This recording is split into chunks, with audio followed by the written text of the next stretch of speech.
11ος Πίθηκος και είναι χαρά μου να βρίσκομαι για τέταρτη συνεχόμενη χρονιά στο Street Mode Festival. Η αλήθεια είναι πως φέτος μας τα χάλασε λίγο καιρός.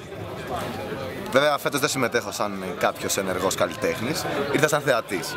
Αλλά είναι πολύ καλή φάση γιατί γίνεται κάτι το οποίο στην πόλη λείπει. Στην υπόλοιπη Θεσσαλονίκη δεν γίνεται και γίνεται στην πλατεία της Θέρμης. Αυτό είναι κάτι σημαντικό γιατί λείπει αυτό το πράγμα από την πόλη. Καλό θα ήταν να γίνει σε όλη την πόλη αν γίνεται. Τέλος πάντων, το σημαντικό είναι ότι είμαστε εδώ, αρκετός κόσμος είναι εδώ πέρα, αρκετοί writers είναι εδώ πέρα. Όλοι ήρθαν για ένα σκοπό σήμερα για να κάνουν αυτό που κάνουν κάθε χρόνο, να περάσουν καλά και να κάνουν αυτό που γουστάρουν πρώτα απ' όλα. Θα είμαστε εδώ λοιπόν το άλλο Σάββατο για να δούμε και τα B-Boys, τα οποία χαρά μου θα είναι να ανήκω κι εγώ, αν και δεν ξέρω αν θα χορέψω ή όχι.